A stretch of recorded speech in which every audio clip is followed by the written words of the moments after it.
El compromiso esencial que nos obliga es mantener el hemisferio libre de crímenes de lesa humanidad, dadas las responsabilidades que surgen de nuestros instrumentos jurídicos y declaraciones, así como el imperativo mandato de nuestra historia reciente.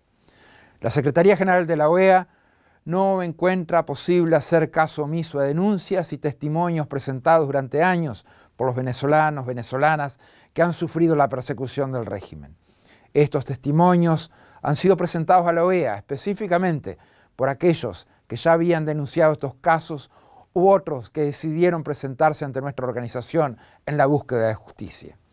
La Secretaría General de la OEA no ha juzgado estos testimonios, dado que ello corresponde a la Corte Penal Internacional, sino que hemos procurado que esa información tuviera una lectura jurídica adecuada a través del trabajo del panel de expertos designado a esos efectos.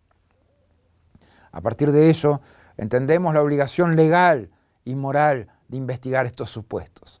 Otras denuncias han sido presentadas a la Fiscalía de la Corte Penal Internacional, algunas mucho tiempo atrás, otras recientemente. Nos consta que ese tiempo de evaluación interna ha dado como resultado un comunicado de apertura e investigación preliminar. En reiteradas ocasiones he señalado que la OEA debe ser una fuerza moral, que sea la fuerza que dé voz a los sin voz, que supere la discriminación, que encienda la justicia donde no hay condiciones para que exista. Todo eso queda superado por la fuerza moral de los testimonios que acompañamos en este trabajo. Es la fuerza moral de las víctimas y de los familiares de las víctimas que necesitan y bregan por justicia. Aquellos que día a día tienen que dar la lucha de dejar atrás las secuelas de la tortura, los que tienen que superar el dolor del familiar asesinado y los que han sido encarcelados por sus ideas políticas. En la Secretaría General de la OEA hemos atendido cada una de estas muestras de sufrimientos, porque detrás de cada una de ellas hay una responsabilidad de aquellos que dieron las órdenes y de aquellos que las ejecutaron. La lucha contra la impunidad es el trabajo de todos, pero especialmente de los que tenemos obligaciones directas de denunciar esta clase de crímenes. Seguimos, como en este documento, los preceptos de juristas como Geoffrey Robertson han formulado. El mens rea, es decir, la intención de la persona de cometer el crimen, asesinato o violación, es requerido para crímenes de lesa humanidad. También lo es que la persona sea consciente del contexto más amplio en que ese crimen se cometía, es decir, el marco de la persecución política en este caso. Es asimismo claro que ha habido acción discriminatoria por parte de la acción represiva, al concentrarse exclusivamente en aquella población civil que es opositora políticamente al régimen. Se muestra también cómo todos los elementos del Estado respondían a ese propósito en cada uno de sus ámbitos y competencias. En ningún caso sería admisible el juzgamiento de funcionarios o fuerzas de seguridad de bajo rango. Ello solo serviría para intentar buscar impunidad para las autoridades. No habrá justicia, porque los más altos responsables nunca se juzgarán a sí mismos en este esquema de gobierno en Venezuela. La Corte Penal Internacional es un sistema que emerge por encima de la jurisdicción doméstica de algunos países para crear un sistema que protege a todas las personas en todos los lugares. Crímenes como los que se describen en los testimonios del presente documento son suficientes para apelar a una conciencia universal, dado que se describe con claridad la imposibilidad de que los mismos tengan justicia en su propio país. Definitivamente no han habido investigaciones, no ha habido verdad y no ha habido justicia en Venezuela. El Estado, completamente involucrado, ha tenido en el Poder Judicial un instrumento de represión y de impunidad. Las obligaciones venezolanas de procesar, investigar y reparar en casos de asesinatos y tortura por parte de la estructura del Estado han sido completamente violentadas.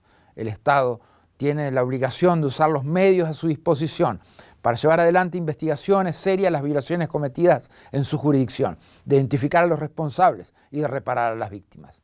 Esto no ha ocurrido, sino que por el contrario, las víctimas o sus familiares han debido buscar seguridad en el exilio en muchísimos casos. Por otra parte, estos casos no tienen inmunidad de soberanía. Los instrumentos jurídicos rechazan la impunidad de los crímenes de lesa humanidad y es imperativo determinar la responsabilidad y la posibilidad de inmunidad es absolutamente limitada. Es obvio que los crímenes de lesa humanidad no son ni pueden ser en ningún caso parte de las funciones de los jefes de Estado o de gobierno y por lo tanto no puede ser invocada esa atribución para la inmunidad de jurisdicción. Como señala la doctrina, no es cierto que la posibilidad de lograr acuerdos de paz se vea comprometida por la investigación o procesamiento de crímenes de lesa humanidad. Es obvio que las acusaciones de crímenes de lesa humanidad contra Karadzic y Mladic llevaron a su gradual pérdida de poder y su ausencia de Dayton ayudó a alcanzar los acuerdos de paz. Estos crímenes son una afrenta a la conciencia, a la humanidad y al bienestar de todos. La Corte Penal Internacional señala en su preámbulo que los crímenes más graves de trascendencia para la comunidad internacional en su conjunto no deben quedar sin castigo y que, a tal fin, hay que adoptar medidas en el plano nacional e intensificar la cooperación internacional para asegurar que sean efectivamente sometidos a la acción de la justicia. Y anuncia también su determinación de poner fin a la impunidad de los autores de esos crímenes y a contribuir así a la prevención de nuevos crímenes. Nos debemos preguntar, ¿han torturado o no han torturado? ¿Han asesinado a manifestantes? ¿Han encarcelado por razones políticas? ¿Han violado y abusado sexualmente de sus víctimas? ¿Lo han hecho utilizando el poder del Estado? ¿Lo han hecho para obtener objetivos políticos? Esas variables opresivas estaban organizadas de tal modo que todos los componentes del Estado estaban alineados en los mismos objetivos. Los elementos que no estaban investidos del poder del Estado, como los colectivos, estaban también alineados a los mismos objetivos. Lo han hecho para callar o amedrentar la disidencia política. Lo han hecho sobre variables de discriminación política.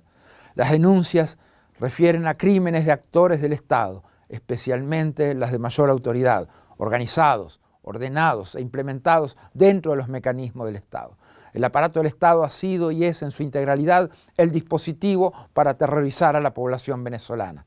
Los hechos son que los individuos señalados en esta denuncia y testimonios son quienes activaron el aparato del Estado dirigido a someter a la población a un determinado designio político, de amedrentar y ejemplarizar a la disidencia política, así como de sostener en el poder una determinada estructura política. Exactamente los mismos objetivos del Estado perseguían los colectivos armados, sectores completamente funcionales a esa acción represiva. Las autoridades del Estado, principalmente su máxima autoridad, en ningún caso adoptaron medidas razonables para detener estas acciones o castigarlas. La mecánica de funcionamiento era, por el contrario, claramente la implementación de procesos represivos debidamente jerarquizados y estructurados. Pocas veces hemos visto en este continente una funcionalidad tan sincronizada en todos los estamentos del Estado para cumplir estos objetivos: desnegar bolsas CLAP a opositores políticos, desarticular el accionar de políticos opositores, amedrentar y reprimir a la población, garantizarse impunidad a través del Poder Judicial, de la Fiscalía y de la Defensoría del Pueblo, desarticular las Fuerzas Armadas, así como los demás ejemplos contenidos en los documentos presentados. Por supuesto que la Corte Penal Internacional es un actor internacional relevante en términos políticos, pero en este caso no buscamos objetivos de esa naturaleza, buscamos justicia, la que ha sido esquiva todo este tiempo. La Corte Penal Internacional no puede actuar como si estuviera a favor de determinados gobiernos. Sus pronunciamientos deben ser claros al respecto. Ninguna víctima es responsable de haber sido torturada, violada o asesinada. Por todo lo anterior, este informe será remitido a la Corte Penal Internacional a los efectos de reforzar la evidencia probatoria en las denuncias ya presentadas, como la de Tamara Suju del Instituto Casla. Al mismo tiempo, este documento será la base de las gestiones que realizaremos ante países miembros de la OEA y observadores para que representen ante la Corte Penal Internacional las denuncias aquí realizadas.